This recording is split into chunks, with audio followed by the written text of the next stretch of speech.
एक तरफ जानवी और प्रखर थे जो सनी के बारे में कुछ भी नहीं जानते थे। दूसरी तरफ विराज को अभी भी लग रहा था कि सनी उसकी मदद लेने से थोड़ा झिझक रहा है। विराज के अनुसार सनी को लग रहा था कि अगर उसने विराज की मदद ली तो वो और भी ज्यादा मुसीबत में फंस सकता है। इसीलिए उसके मुंह से एक शब्द भी बाहर नहीं निकल रहा था। सनी, परेशान होने की जरूरत नहीं है।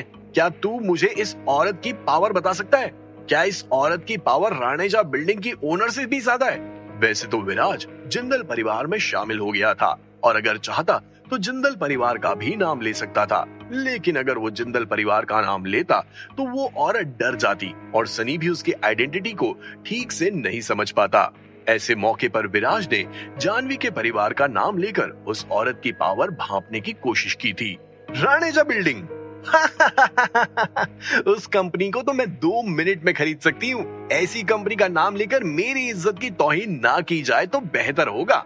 इससे पहले कि सनी विराज की बात पर अपना रिएक्शन देता, उस औरत ने आगे आकर अपनी पावर विराज के सामने शो कर दी थी और 2 कदम आगे बढ़ाते हुए सनी के हाथ को पकड़ लिया था। जैसे ही उस औरत ने सनी के हाथ को पकड़ा, वैसे ही सनी के चेहरे के हाव भाव पूरी तरह से बदल गए थे। भले ही उस 50 साल की मोटी औरत के पास बहुत सारा पैसा और रुतबा था, लेकिन सनी की हालत देखकर विराज समझ गया था कि सनी उस औरत के साथ बिल्कुल भी खुश नहीं है और उसके चंगुल में बुरी तरह से फंसा हुआ है।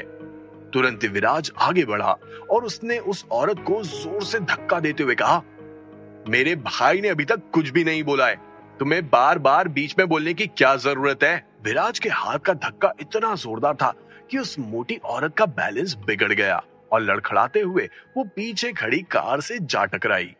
तभी अचानक से जोर जोर से पुलिस के सायरन की आवाज आने लगी थी। उस मोटी औरत को विराज को चुप कराने का और उसे डराने का अच्छा मौका मिल गया था। तुरंत ही उस मोटी औरत ने अपनी एक उंगली विराज की तरफ उठाई और दहाड़ते हुए बोली, बहुत अच्छे, तुमने मुझे धक्का देकर खुद अपनी मुश्किलें बढ़ाई है। अब देखो मैं तुम्हारा क्या हाल करती हूँ।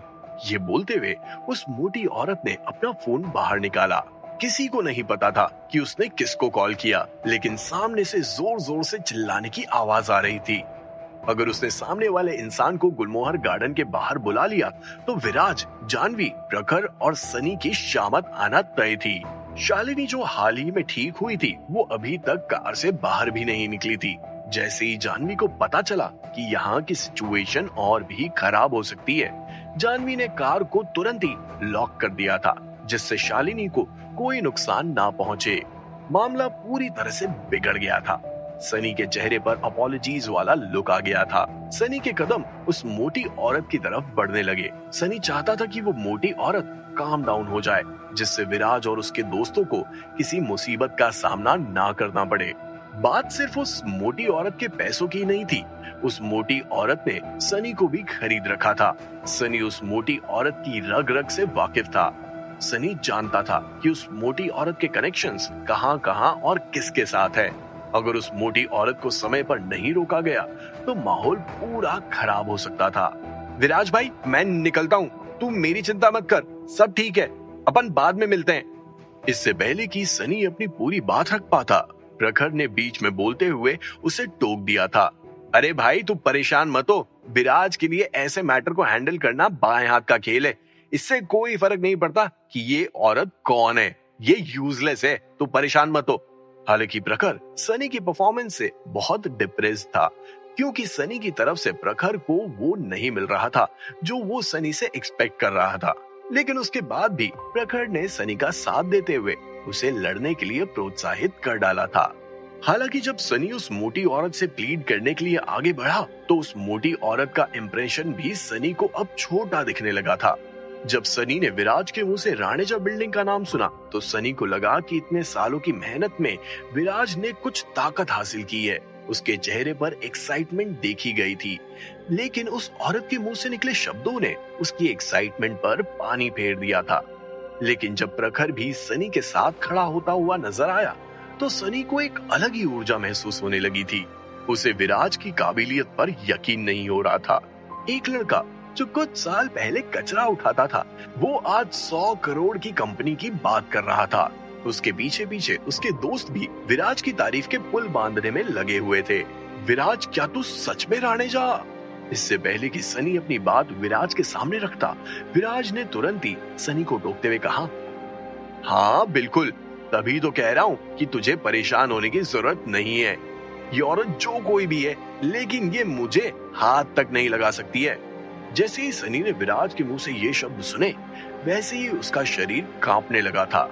उसका शरीर इसलिए नहीं कांप रहा था क्योंकि विराज ने मुसीबत मोल ले ली थी, बल्कि सनी का शरीर इसलिए कांप रहा था क्योंकि उसने सोचा भी नहीं था कि विराज के दिल में उसके लिए इतना प्यार होगा और वो उसके लिए उस औरत से भिड़ जाएगा जिसके बारे में उसे कुछ पता भी नहीं था। सनी की आंखें लाल हो गई थी। कभी कभी रिश्ते हमें समझ में नहीं आते हैं। एक औरत और एक आदमी के रिश्ते को तो हर कोई समझ लेता है और भांति भांति के विचार भी बना लेता है, लेकिन आदमियों के रिश्ते कुछ अजीब होते हैं। दोस्ती की अहमियत तभी पता चलती है जब आप किसी प्रॉब्लम में हो। जब विराज प्रॉब्लम में था, तब सनी ने उसकी बहुत मदद की थी।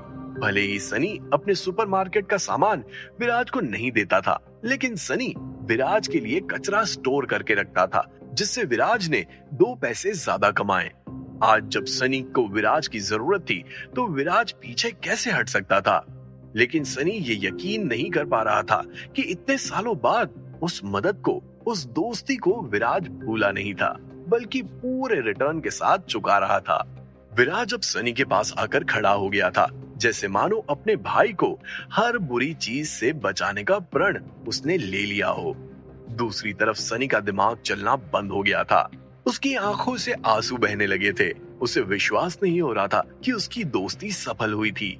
वो मदद जो उसने कई साल पहले की, वो मदद आज उसके काम आ रही थी। तुम लोग यही रुको, अभी बताती हूँ तुम लोगों को कि मैं कौन हूँ। फोन रखने के बाद उस मोटी औरत ने विराज और बाकी सभी को इशारा किया और उसके कदम अपनी कार की तरफ बढ़ने लगे थे। किसी ने नहीं सोचा था कि वो मोटी औरत अपनी कार में जाकर बैठ जाएगी। अब तो ऐसा लगने लगा जैसे वो मोटी औरत वहां से भागने की कोशिश कर रही है, लेकिन असल में कहानी कुछ और ही थी। उस मोटी औरत ने अपनी कार स्टार्ट की और अपनी कार को विराज की कार के ठीक पीछे लगा दिया। उस मोटी औरत को लगा कि शायद विराज और उसके दोस्त कार में बैठकर निकल जाएंगे, लेकिन असल में विराज तो उस जगह से भागना ही नहीं चाहता था। चलो कार में चल के बैठते हैं, यहाँ खड़े खड़े क्या करें? मैं भी देखना चाहता हूँ कि आखिर इस औरत में कितना दम है। विराज ने उस मोटी औरत की धमकी को पूरी तरह से नजरअंदाज कर दिया था और सनी को अपने साथ कार में बैठने के लिए ले गया था। जानवी को विराज की काबिलियत पर कोई शक नहीं था, इसीलिए किसी को भी उस मोटी औरत की धमकी से कोई चिंता नहीं थी। सभी विराज की कार में जाकर बैठ गए थे और हंसते हुए उस मोटी औरत का मजाक बनाने लगे थे। विराज और उसके साथियों को मजाक बनाते देख और हंसता हुआ देखकर उस मोटी औरत का खून खौल उठा था। वो तुरंत ही अपनी कार से बाहर निकली और विराज की कार की तरफ बढ़ने लगी, लेकिन उसे समझ नहीं आ रहा था कि आखिर उसे क्या करना चाहिए। उसकी बुलाई हुई मदद भी अभी तक नहीं पहुंची थी। हालांकि उस मोटी औरत को डर था कि विराज उसे वापस से धक्का देगा, इसीलिए उसके कदम एकाएक रुक गए थे। अपने आप को कोसने के अलावा वो मोटी औरत और क्या कर सकती थी? अपने आप को कोसते हुए वो अपनी मदद के आने का इंतजार कर रही थी। थोड़ी ही देर में एक कार की आवाज आने लगी जो पूरी रफ्तार के साथ विराज की कार की तरफ बढ़ रही थी। उस मोटी औरत की स्पीड का क्या ही कहना।